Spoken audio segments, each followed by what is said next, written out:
Bien, ce matin, j'aimerais étudier un petit peu avec vous la parabole des talents. Et j'aimerais lire avec vous dans l'évangile de Matthieu, le chapitre 25, à partir du verset 14. Matthieu 25, à partir du verset 14.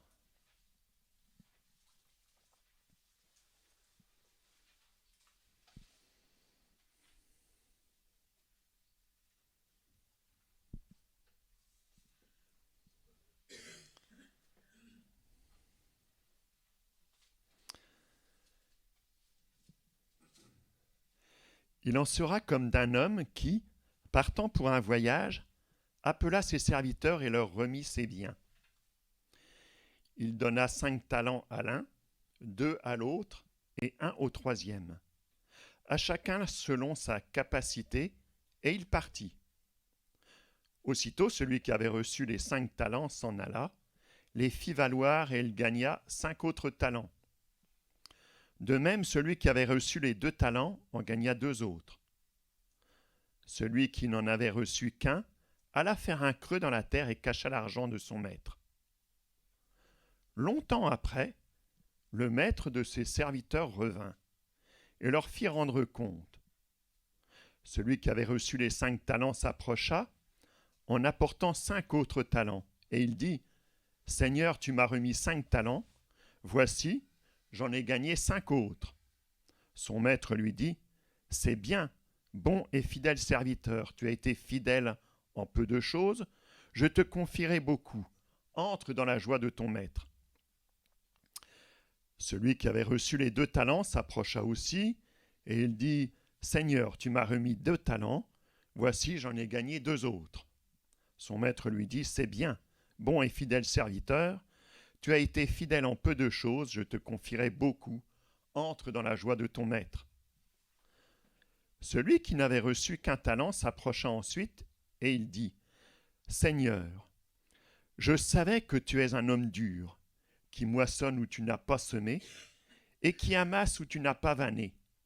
J'ai eu peur, et je suis allé cacher ton talent dans la terre. Voici, prends ce qui est à toi. Son maître lui répondit : Serviteur méchant et paresseux, tu savais que je moissonne où je n'ai pas semé, et que j'amasse où je n'ai pas vanné. Il te fallait donc remettre mon argent au banquier, et à mon retour j'aurais retiré ce qui est à moi avec un intérêt.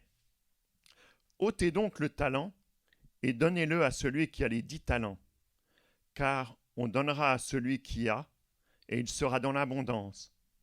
Mais à celui qui n'a pas, on ôtera même ce qu'il a. Et le serviteur inutile, jetez-le dans les ténèbres du dehors, où il y aura des pleurs et des grincements de dents.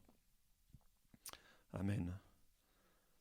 C'est vrai que c'est une parabole que nous connaissons bien, mais j'aimerais peut-être l'aborder sous un autre angle. Cette parabole s'inscrit dans une perspective eschatologique, en fait, ce qui annonce ce qui se passera à la fin des temps. Et vous savez, il y a certaines paraboles qui ont une perspective messianique qui est centrée autour de Jésus, d'autres une interprétation sotériologique qui nous annonce le salut. Mais celle que nous allons étudier, en fait, parle de la fin des temps. Et déjà, par les mots d'introduction, il en sera. C'est le futur. Cela nous renvoie au début du chapitre à la parabole des 10 vierges, avec l'expression « Alors le royaume des cieux sera semblable à 10 vierges ». Et cette expression est résumée dans cette deuxième parabole par « Il en sera ». Et nous comprenons que cela nous emmène dans une période éloignée de l'époque de Jésus. Nous le comprenons au verset 19, où il est dit « longtemps après ». Pour nous, c'est vrai que ça fait des siècles qui se sont écoulés et qui nous amènent à maintenant, à ces jours qui précèdent le retour de Jésus. Donc, cette parabole va nous annoncer ce qui va se passer au temps du retour de Jésus. Et si vous lisez dans les chapitres 24 et 25 de Matthieu, on voit que Jésus parle de la fin des temps. Au commencement de son ministère, Jésus a fait le sermon sur la montagne. Et là, nous arrivons en fait à la fin de son ministère et il fait un dernier sermon sur le mont des Oliviers, qui est le sermon de la fin des temps. Il est bon de voir aussi le contexte de cette parabole, et on lit dans Matthieu 24, à partir du verset 1er, où il nous est dit « Comme Jésus s'en allait au sortir du temple, ses disciples s'approchèrent pour lui faire remarquer les constructions. Mais il leur dit « Voyez-vous tout cela ? Je vous le dis en vérité, il ne restera pas ici pierre sur pierre qui ne soit renversée. » Il s'assit sur la montagne des Oliviers, et les disciples vinrent en particulier lui faire cette question. « Dis-nous quand cela arrivera-t-il et quel sera le signe de ton avènement et de la fin du monde ?» De cette question, Jésus, en fait, va faire ce sermon sur le mont des Oliviers. Il décrit l'enchaînement des événements à la fin des temps. Texte qui n'est pas toujours, je dirais, facile à comprendre. On voit que dans le chapitre 24, Jésus parle directement, et puis dans le chapitre 25, il parle en paraboles. Et à travers ces paraboles, il image des points importants de son enseignement. Nous voyons la parabole des 10 vierges, qui nous parle pas seulement du retour de Jésus, mais surtout de la préparation des croyants au retour tardif de Jésus. Et les vierges doivent être prêtes pour cet événement. Donc, nous devons être prêts pour son retour qui pourrait peut-être être plus tardif que nous l'imaginons. La parabole des talents, là nous sommes dans le temps où les serviteurs de Dieu doivent rendre compte de leur administration. L'apôtre Paul l'appelle le tribunal de Christ, où les croyants rendront compte de leur administration auprès du Seigneur, où Paul nous dit que nous rendrons compte pour le bien ou le mal que nous aurons fait étant dans notre corps. Et puis il y a aussi la parabole du jugement des nations. Et cette parabole est située au moment où Jésus vient établir son règne sur terre. Mais nous allons prendre un peu la description de la parabole des talents. Les gens riches de l'époque de Jésus voyageaient beaucoup à travers tout l'Empire romain, et même au-delà pour leurs affaires. Et évidemment, étant donné les moyens de transport qu'il y avait à l'époque, les voyages étaient longs, et il était difficile de prévoir une date de retour. Ils partaient pour plusieurs mois, et même parfois ils pouvaient partir pour 1 an, ou même voire plus. Ainsi, ces personnes riches confiaient leur administration et la gestion de leurs biens à des serviteurs dévoués. Donc Jésus décrit une histoire qui pouvait se passer à son époque. Et cet homme qui part en voyage d'affaires va confier à 3 de ses serviteurs une somme d'argent. 5 talents au premier, 2 au deuxième et 1 au troisième. Et puis je dirais que chacun comprend ce qu'il doit faire, les valoriser. Et même le dernier avait compris et il avait peur. Aussitôt, on voit les 2 premiers qui se mettent au travail, tandis que le troisième, lui, part cacher ce talent pour qu'il ne soit pas volé. Et bien plus tard, le maître, lorsqu'il revient, demande des comptes à ses serviteurs. Et les 2 premiers s'avancent vers leur maître, certainement avec fierté, et ils leur présentent le fruit de leur travail.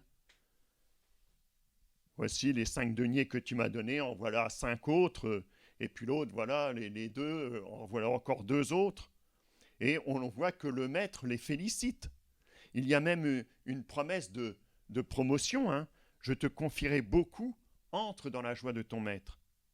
Puis arrive le dernier, qui lui, tout en étant conscient de ce qui de ce qu'il est passé à côté de la mission que le maître lui a confiée, lui, il va essayer de se justifier de son manque de résultats.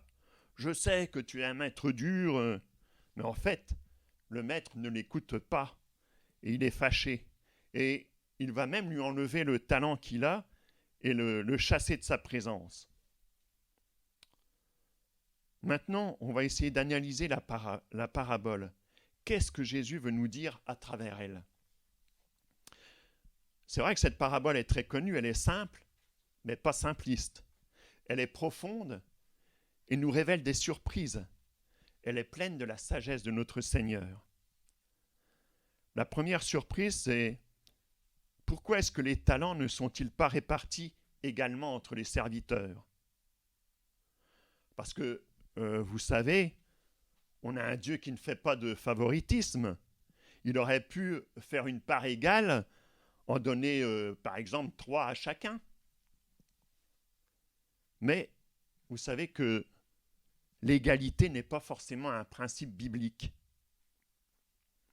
À l'égalité, le Seigneur préfère l'équité. Ça ressemble, mais ce n'est pas tout à fait pareil. Et on verra ce que l'on peut déduire de cela. Et on peut se poser la question, pourquoi le serviteur est jeté dans les ténèbres? Où sont donc l'amour et la justice de Dieu dont parle l'Évangile? Mais vous savez, le Seigneur nous prend un peu à rebrousse-poil. Et parfois, on a des certitudes bibliques qui ne sont pas vraiment bibliques. Le Seigneur vient à l'encontre de nos schémas de pensée. Il arrive parfois que nous déformions et passons à côté de la pensée de Jésus. Et tout repose sur un malentendu, sur le mot talent. Souvent, nous croyons que un talent est une compétence ou une capacité. Nous imaginons que Dieu aurait donné à ses serviteurs une compétence dans la musique, à l'un peut-être dans la direction, à l'autre dans la prédication, ou dans l'écriture, ou dans ce qui est manuel, ou peut-être dans les études, dans la science, etc. Et cette idée de talent égale compétence, je dirais, a tellement travaillé notre culture occidentale que le mot talent est devenu un synonyme de compétence. On fait même des émissions à la télé à la découverte de nouveaux talents. Donc, il nous appartiendrait de faire fructifier ces talents à la gloire du Seigneur. Pourtant, ce n'est pas ce que Jésus voulait dire. Revenons à l'époque de Jésus. Un talent n'est pas une compétence, mais en fait, c'est de l'argent. Ça a une valeur. Et en fait, en cherchant, on pourrait voir que, en fait, un talent correspondait à 15 ans de travail d'un ouvrier. Et aujourd'hui encore, 15 ans de travail, ça représente une belle somme d'argent. Et puis nous voyons que dans la lecture que nous avons faite, au verset 15, il revient un mot important, c'est capacité. Jésus lui dit le maître donna à chacun selon sa capacité. Et capacité, c'est la traduction du mot dynamis, qui pourrait être traduit par force ou pouvoir. Et dans Acte 1:8, d'ailleurs, ce mot est traduit par « vous recevrez une puissance ». Et Jésus nous dit que nous avons une certaine dynamis, ou une certaine capacité ou force, définie par notre caractère, nos compétences, notre expérience, voire même nos relations. Et puis nous allons voir aussi par l'œuvre du Saint-Esprit dans nos vies. En fait, chacun a une capacité, une force, une puissance, et le Maître connaît bien chacun de ses serviteurs. Il connaît la capacité de gestion, le caractère de chacun. Il connaît la force de chacun. En fait, je dirais, il mise en connaissance de cause son argent sur eux. Le Maître connaît ses serviteurs et celui-là, il dit, je vais lui confier 2 talents parce qu'il est bon, et celui-là, je peux lui en mettre 5 parce que je l'ai vu à l'œuvre et je peux lui faire confiance. Et puis celui-là, je vais lui remettre 1, ça lui suffira, on verra ce qu'il va faire. Jésus montre que le Maître, en fait, ne s'est pas trompé dans l'évaluation de ses serviteurs. Eh bien, pareillement, Dieu ne se trompe pas sur nos forces et nos faiblesses. Il nous connaît parfaitement et il va miser sur nous en fonction de ses connaissances, confiant plus à l'un et moins à l'autre. Alors, non qu'il aime moins celui à qui il donne moins, c'est pas une question d'amour, mais en fait c'est une question de capacité. Et s'il donne moins à l'autre, C'est parce qu'il sait qu'il ne supportera pas cette charge. Il risque de s'écrouler. Et en fait, c'est par amour qu'il le fait. Voyez-vous, en fait, c'est ça l'équité. Si on était dans l'égalité, chacun aurait 3, et celui qui avait 5, il serait tranquille, peut-être se sentirait-il peut-être même dévalorisé. Puis celui qui en avait 2, il porterait une charge qui le rendrait soucieux d'en avoir en plus. Il serait peut-être pas aussi efficace. Et puis celui qui en avait 1, eh bien lui, il serait complètement écrasé, perdu. Et c'est ce principe d'équité que Jésus veut mettre en avant. Rappelez-vous, Jésus a dit « Prenez mon joug sur vous, mon joug est doux et mon fardeau léger » dans Matthieu 11, 29. En fait, ça veut dire que le joug est adapté à chacun de nous. Jésus ne veut pas que nous ployions sous les choses qu'il nous confie. Il sait exactement de quoi nous sommes capables et quelles sont nos forces. Amen, c'est réconfortant même de savoir ça. Et donc, cette parabole nous enseigne que dans cette histoire, oui, il est question d'argent, de finances et d'administration. Et nous voyons que le Seigneur, il est prêt à investir dans nos vies les richesses de son royaume. Mais quelles sont ces richesses, ces talents? Oui, ça peut être de l'argent. Il y a des chefs d'entreprise chrétiens qui investissent dans des fondations ou qui investissent pour le royaume de Dieu. Mais je dirais qu'il y a bien plus que l'argent dans cette parabole. Un talent peut être aussi un appel que Dieu nous confie. Cela peut être un champ de mission. Cela peut être des gens vers qui le Seigneur nous envoie. Cela peut être un accès privilégié dans un monde difficile à atteindre, de la politique par exemple, ou dans les arts, ou dans la mode, ou d'autres dans le domaine scientifique. Et le Seigneur nous dit, ces talents sont en adéquation avec tes capacités, avec ta force. Alors, je dirais, viennent 2 questions. De quelle nature est le talent que Dieu t'a confié? Ou quel est le champ du talent que Dieu t'a confié? Ou quelle personne Dieu t'a confié? Et c'est important de savoir ce que Dieu attend de nous. Et puis la deuxième question, c'est quelle mesure de talent Dieu t'a-t-il confié? 5, 2, 1? Vous allez me dire, difficile de répondre. Et il est important de savoir où sont nos limites, jusqu'où nous pouvons aller, tant en évitant de limiter à la baisse qu'en évitant d'aller trop loin, de savoir ce qu'il en est de nos forces, de ce que nous pouvons gérer. Mais heureusement, le Seigneur nous connaît mieux que nous-mêmes. Le Maître connaissait ses serviteurs, et ce ne sont pas eux qui ont dit « Tiens, moi j'en prends 5 talents, moi j'en prends 2 » ou... Non, c'est lui qui les a donnés, qui les a distribués selon la capacité de chacun. Et je dirais, il n'est pas question de savoir qui est-ce qui a le plus ou le moins, mais de dire, Seigneur, permets-moi d'être au niveau de mes forces, afin que je puisse servir ton royaume de toutes mes forces. Et qu'en est-il de nos capacités? Eh bien, je dirais, elles sont liées à notre caractère propre, à nos dispositions naturelles, à notre éducation, notre expérience. Et vous savez, Dieu ne repousse pas nos capacités, nos compétences personnelles, naturelles, ou celles acquises. Ce que nous avons reçu à la naissance et ce que nous avons acquis par l'étude.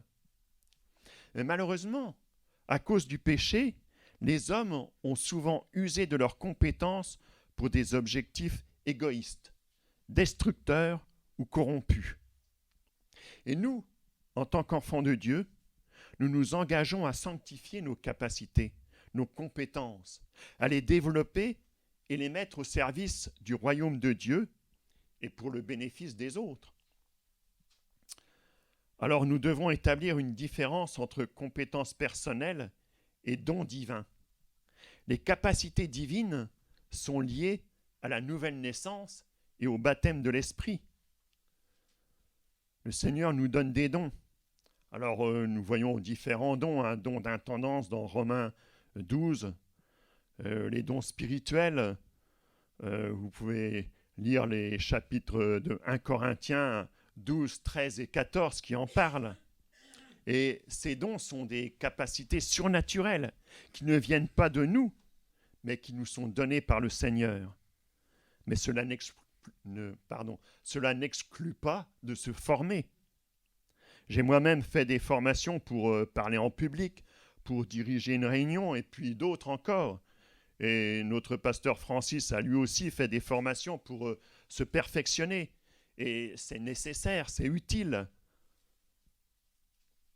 Et je peux vous dire que pour apporter cette prédication, j'ai travaillé. Elle ne m'est pas venue toute seule.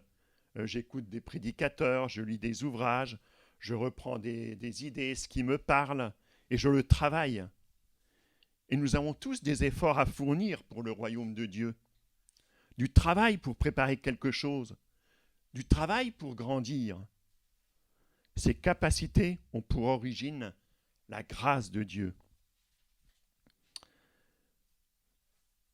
Dans 1 Corinthiens 12, 11, un seul et même esprit opère toutes ces choses, les distribuant à chacun en particulier comme il veut. Développons nos capacités et faisons-les fructifier, et même les dons que nous avons reçus. Et c'est Paul qui dit à Timothée dans 2 Timothée 1, 16, « Je t'exhorte à ranimer la flamme du don de Dieu que tu as reçu. » Et vous savez, j'ai entendu aussi, j'ai vu, il y a des chrétiens qui pensent que c'est bien d'être amateur. Pas besoin de se préparer, car si Dieu agit, il en sera d'autant plus glorifié. Mais ce n'est pas ce que dit la Bible. Dans 2 Corinthiens 13, 11, l'apôtre Paul dit « Au reste, frères, soyez dans la joie, perfectionnez-vous, consolez-vous, etc. » Oui, que nous puissions grandir en force afin que le Seigneur puisse nous confier davantage. Parce qu'en fait, c'est ça quand on voit qu'il y a eu les serviteurs qui ont fait fructifier, eh bien, le Seigneur leur en a donné plus. Et en fait, c'est dans leur service que le Seigneur a vu les capacités de ses serviteurs. Et nous, eh bien, c'est en servant le Seigneur, en servant son royaume, son Église et notre prochain, que nous grandirons en force et en capacité. Et vous savez, il y a au moins un talent pour chacun d'entre nous. Alors que le Seigneur puisse vous bénir et vous enrichir et vous encourager à aller de l'avant et à chercher à toujours se perfectionner, quoi, parce que c'est quelque chose qui est important et qui fait plaisir au Seigneur. Seigneur, nous voulons te remercier pour ces encouragements, pour ce que tu nous donnes et que tu nous rappelles que, eh bien oui, nous avons aussi des efforts à faire, que tu nous confies une administration et que nous devons gérer ce que tu nous donnes et afin de te glorifier. Et merci Seigneur parce que tu ne nous donnes pas au-delà de ce que nous pourrions faire, mais tu donnes à chacun selon sa capacité, selon les forces que tu donnes à chacun. Et merci Seigneur parce que tu ne nous as pas laissés seuls, mais tu nous as donné justement ton Saint-Esprit. Tu nous as donné ta force pour aller de l'avant. Et comme nous l'avons chanté tout à l'heure, oui, je suis fort, fort, plus que vainqueur. Alléluia Seigneur, parce que tu es avec nous. Que tu sois béni Seigneur dans nos vies. Amen.